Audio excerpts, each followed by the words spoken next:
ত্রয়োদশ জাতীয় সংসদ নির্বাচনে আনুষ্ঠানিক ফলাফল অনুযায়ী ১১ দলীয় জামায়াত ইসলামী জোট ৭৭টি আসনে জয়লাভ করেছে, যেখানে শরিকদের ভেতর জামায়াত ইসলামী ৬৮টি ও এনসিপি ৬টি আসনে বিজয়ী হয়।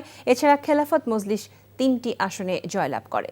সংসদে প্রধান বিরোধী দল হতে যাচ্ছে এই জোট। প্রথমবারের মতো জাতীয় নির্বাচনে উল্লেখযোগ্য আসন লাভ করেছে জামায়াত। তবে দলটির সেক্রেটারি জেনারেল মিয়া গোলাম পরওয়ার, সহকারী সেক্রেটারি জেনারেল হামিদুর রহমান আজাদ এবং অ্যাডভোকেট শিশির মনিরের মতো হেভিওয়েট প্রার্থীরা পরাজিত হয়েছেন। রিপোর্টে আরও জানাচ্ছেন শফি মাহমুদ সাগর। হোয়াইট প্লাস প্রো সেনসিটিভ স্কয়ারে মাঠের বাইরেও তো আমরা এভাবে দেশপ্রেম দেখাতে পারি। উৎসবমুখর পরিবেশে বৃহস্পতিবার দিনব্যাপী আয়োজিত হয় ত্রয়োদশ জাতীয় সংসদ নির্বাচন। দীর্ঘদিন পর আয়োজিত অংশগ্রহণমূলক নির্বাচনে প্রধান দুটি জোটের একটি ১১ দলীয় জামায়াত ইসলামী জোট। জোটের সর্ববৃহৎ শরিক জামায়াত ইসলামী লড়েছে ১৭৯টি আসনে, জাতীয় নাগরিক পার্টি ৩০টি আসনে, বাংলাদেশ খেলাফত মজলিস প্রার্থী দিয়েছে ২০টি আসনে।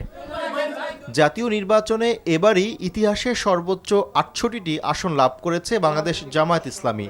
দলটির আমির ডাক্তার শফিকুর রহমান ঢাকা ১৫ আসন থেকে জয়লাভ করেন। হেভিওয়েট প্রার্থীদের ভেতরে দলের নায়েবে আমির আবদুল্লাহ মোহাম্মদ তাহের কুমিল্লা ১১ আসন, মোহাম্মদ সাইফুল আলম ঢাকা ১২, এটিএম আজহারুল ইসলাম রংপুর ২, মোহাম্মদ শফিকুল ইসলাম মাসুদ পটুয়াখালী ২, মীর আহমদ বিন কাশেম ঢাকা ১৪, মোহাম্মদ আব্দুল বাতেন ঢাকা ১৬, মোহাম্মদ আমির হামজা কুষ্টিয়া ৩ আসন থেকে বিজয়ী হয়েছেন। জোটের অন্যতম শরিক দল এনসিপি জয় পেয়েছে ৬টি আসনে। দলটির আহ্বায়ক নাহিদ ইসলাম ঢাকা ১১, হাসনাত আবদুল্লাহ কুমিল্লা ৪, হান্নান মাসুদ নোয়াখালী ৬, আক্তার হোসেন রংপুর ৪, আতিকুর রহমান কুড়িগ্রাম ২ এবং আবদুল্লাহ আল আমিন নারায়ণগঞ্জ ৪ আসন থেকে বিজয়ী হয়েছেন। খেলাফত মজলিসের ২ অংশ ৩টি আসন লাভ করে। রাজধানীর মোট ২০টি আসনের ৭টিতে জয় পেয়েছে জামায়াত ইসলামী জোট।